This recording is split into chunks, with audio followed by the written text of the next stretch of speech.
মাছের ঝোল হয়ে গেছে আমাদের, ফুলকপি আলু দিয়ে নামিয়ে নিলাম।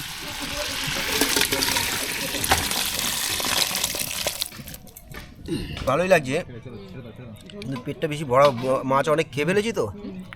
আমি ওর মধ্যে সর্ষে, জিরে, গোলমরিচ, নুন, হলুদ, লঙ্কা দিয়ে সর্ষেটা বেটে নিচ্ছি। হ্যাঁ, সিক্রেট মশলা এর মধ্যে আছে।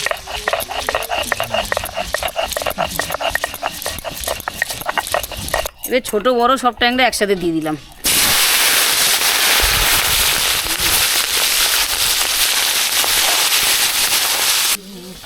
আমার সর্ষেটা বাটা হয়ে গেছে, এবার আমি সর্ষেটা তুলে নিচ্ছি। মাছগুলো ভাজা হয়ে গেছে, তুলে নিচ্ছি।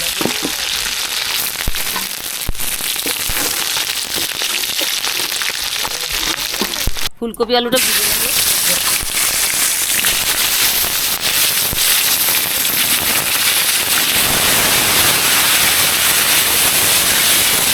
বড়িগুলো ভেজে নেব।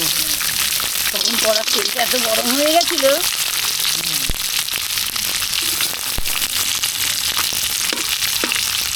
বড়িগুলো তুলে নিলাম,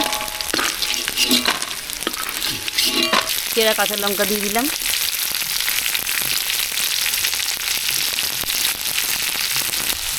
হলুদ দিয়ে দিলাম, হলুদ দিয়ে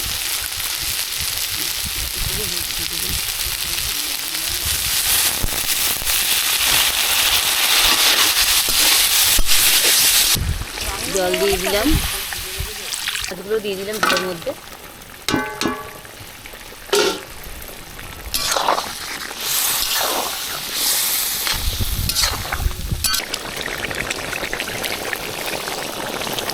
জিরে ধনে ভাজা মশলাটা এবার আমি ঝোলের মধ্যে দেবো।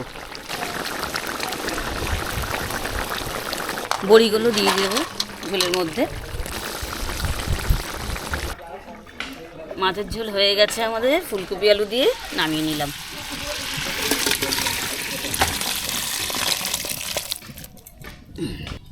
কালো জিরে দিয়ে দিলাম, দুটো গোটা টমেটো, বেগুনটা দিয়ে দেবো তেলের মধ্যে।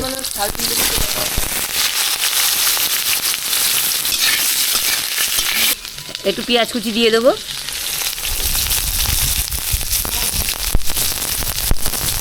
কাঁচা লঙ্কা দিয়ে দিলাম।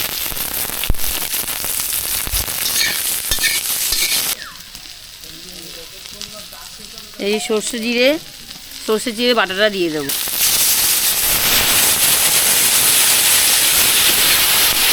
মাছগুলো দিয়ে দেবো এবার জলটা দিয়ে দিলাম।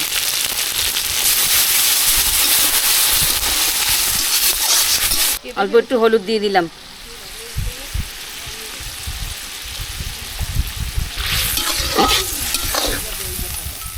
কুচনো ধনেপাতাটা দিয়ে দিচ্ছি।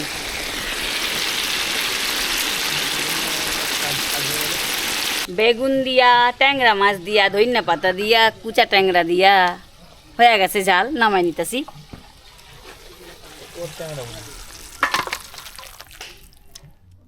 কুচো ট্যাংরা ঝাল হয়ে গেল। অল্প অল্প অল্প দাও, সবই অল্প অল্প করে খাই, অত খাই না, পেট ভরা। এমনি ভালোই লাগছে, কিন্তু পেটটা বেশি ভরা, মাছ অনেক খেয়ে ফেলেছি তো।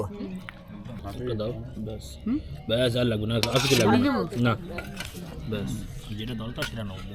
এই ভিডিওটা যদি ভালো লেগে থাকে আপনাদের, তাহলে লাইক কমেন্ট শেয়ার অবশ্যই করবেন।